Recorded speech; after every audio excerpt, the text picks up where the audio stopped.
Hey Lego fans, it's Jang here from jangbricks.com with a Lego Minecraft set review. This is set number 21105 with 466 pieces, as you can see there.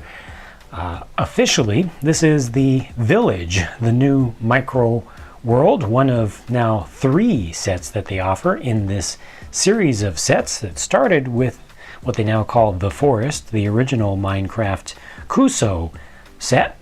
They've taken it out of the Cuusoo world and given us new versions, so this is a big boon for fans of Minecraft and also fans of Lego, especially fans of both. So there you can see kind of previews of all 3. I've already done a review of this when it first came out, the original version, but now we've got this. I usually don't look at the packages, really show the package very much, but I think it's actually relevant for these sets because the entire thing is designed to look like a Minecraft block.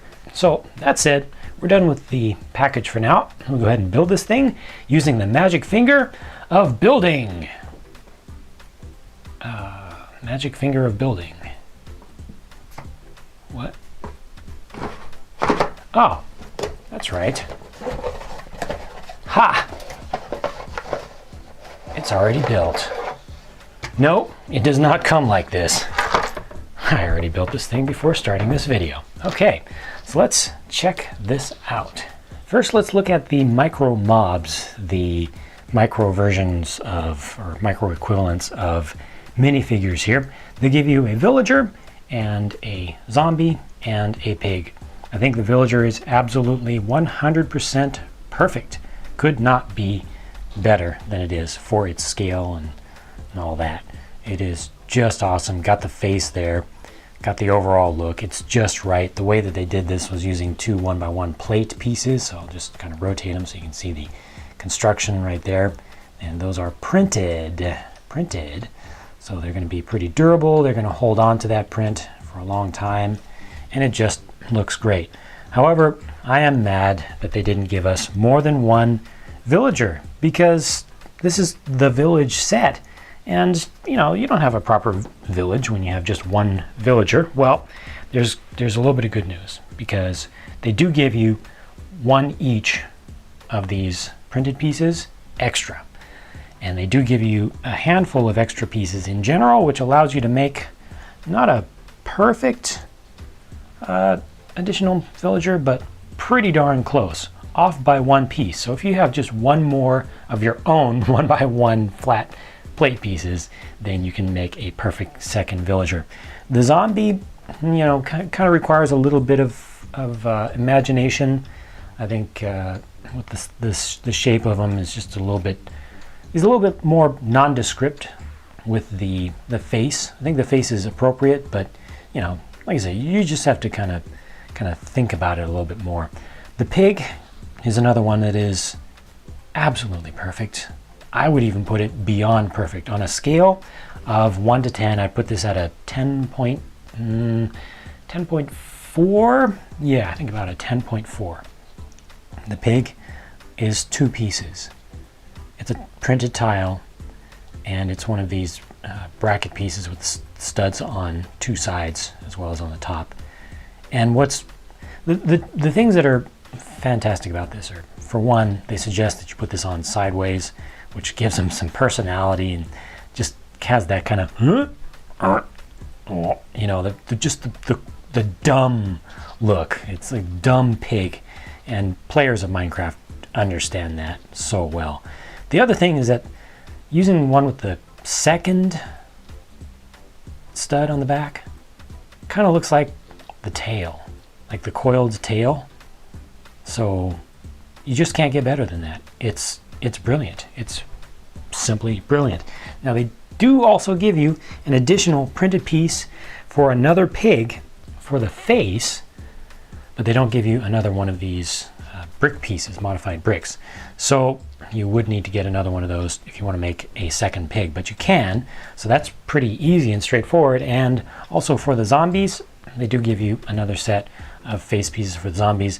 Not enough pieces to make an additional zombie, but there are some extra pieces so you can kind of pretend, or if you have any extra pieces of your own in your own Lego collection, you can easily make that accurate. All right, enough about the micro mobs. Let's talk about the village itself.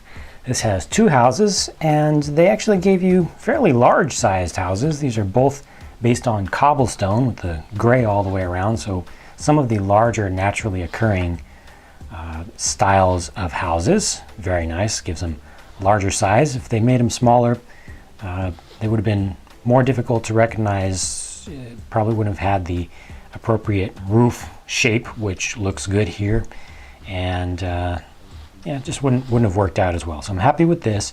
They have the little square of wood, of oak wood is what this is supposed to be representing here, going around the little farm field, and then you've got the water going down the middle of it. You've got wheat that is grown here, but I guess hasn't sprouted yet, and then you've got wheat that is just seedlings in there. So the 2 levels of growth there. You can see there's actual farming activity going on. These houses have windows on them. They actually use the little 2/3 high slopes, not plates. So it kind of changes the way that light reflects and refracts through there, and I like that. It's different. It's a little bit unexpected, and I appreciate it. Gives you a nice flat surface on one side rather than having that crease going in between there. Pretty cool. And then down here on the main surface, got the darker colored green for grass. These are all grass, dirt blocks with grass on top. Have some bright yellow pieces, or bright lime green pieces, which I'm going to say represent blocks that have grass on top, actual grass growing up.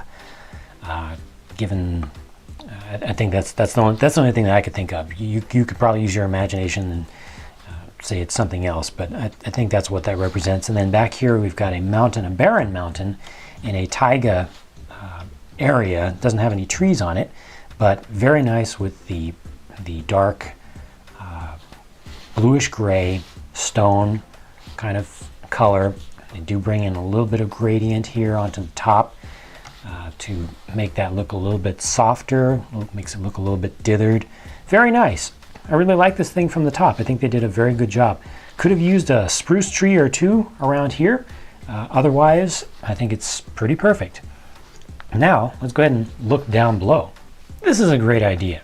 For this one, they changed things up. On the original set that they now call the forest, underground they just gave you kind of a chasm that kind of went around in a semicircle around there. This time, rather than doing the same thing, kind of varying that up, they give us an abandoned mine. So you've got abandoned mine shafts with, check that out, actual rail in there, and then they use the light tan color to represent the oak planks. You can see an old torch on the wall here, and back there in the back, I'm sure that represents a chest. Who knows what's in there? Probably some cocoa beans and a gold nugget and a loaf of bread and some, I'm gonna go for iron leggings. How about that? That's my guess for what's in there. Unfortunately, it's not actually something where you can get something out, but these I had to actually look up. I couldn't figure out what these were supposed to represent at first, but they're supposed to represent TNT. And I'll show you exactly how that works out. There's another one back over here. It actually works out quite well. Why would you have TNT in there? Well, it doesn't really make sense to discover it in place in an abandoned mine, but I'll show you how you can actually use those. Here, coming around this other side, you can see another kind of wing of the mine complex under there. I'm going to go ahead and take off these top pieces. If you haven't seen these sets before, top pieces come off very easily, and you can actually mix and match, move these around. You don't have to assemble everything together in the correct way. You can decide for yourself what is right. That lets more light in there and lets you also see down in there a little bit better. And here from the top, now you get a little bit better idea of the overall layout of this thing. So you can see how far those tracks went in on that side, go all the way through 2 of these cubes. And now I can show you more easily how the TNT works. The idea is that, you know, you light the TNT, you run like all heck, and then it blows up. And when it blows up, what happens? A whole big chunk of material comes out. How cool is that? They actually give us an entire area that just pops right out. Very, very nice. Nice touch Lego. I don't know if Mojang actually suggested that, or if he just had folks who actually play Minecraft who within the Lego group who consulted on this, but it's well done. Over here you've got another piece of TNT. You've got the same kind of thing that happens there. This piece just pops out, and you can see it's even not even. You know, it's not just a square like a door that comes out. They actually make it look like a chunk has been blown up. And speaking of chunks, you can look at these as being chunks for folks who understand the game language.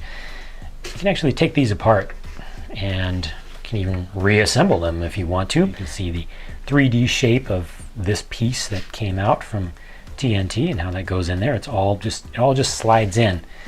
And this one on this side kind of falls out. That actually is one problem with this set. Probably the only thing I would say is really wrong with this set is that this piece right here doesn't fit in tightly.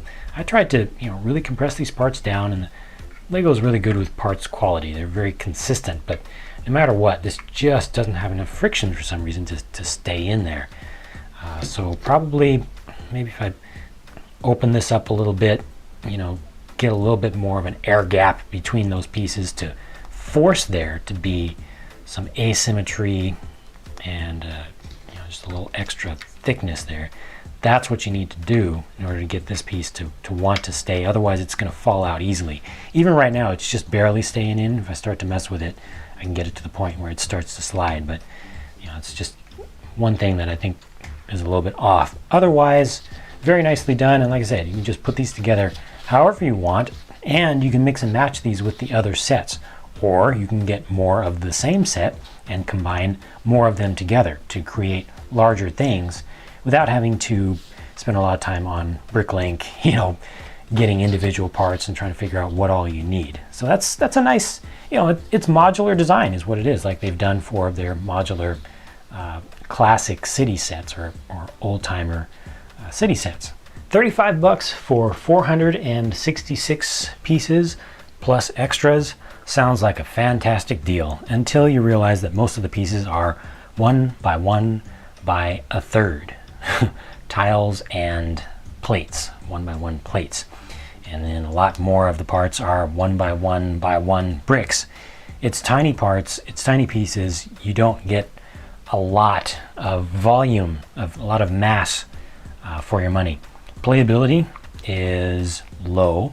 It's not non-existent. Certainly young kids could have a lot of fun playing around with this and reconfiguring things and having little chases between the villagers and the zombie, or especially if you get an extra zombie that you make out of it too. Don't know what to do with this face, but figure something out.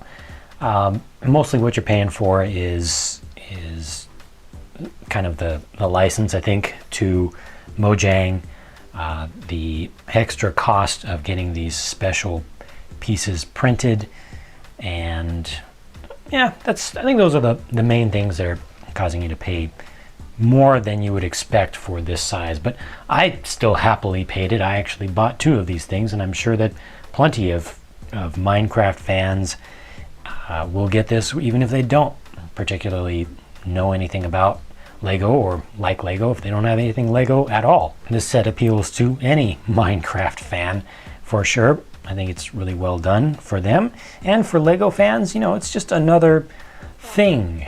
If you like to try out different stuff, different themes, then it's a good idea. But especially if you're a Lego fan and you're a Minecraft fan, you might as well get this thing. If nothing else, just to get these printed pieces so you can make your own custom villages and chasms and caves and everything else. So that's it for my thoughts on this one. I enjoy it. I think it's expensive for what you get, but I still happily paid for it, and I would do it all over again. So set number, who cares what set number it is? It is the village from Lego in the Minecraft Micro World series. Thank you for watching, and stay tuned for the third version, the third Micro World review, the Nether. And you can also see the original one that is now called the Forest. I did that review some time ago when it first came out. You can stay on top of all updates that I do for everything LEGO related at jangbricks.com. So I hope to see you there, and I'll talk to you again soon.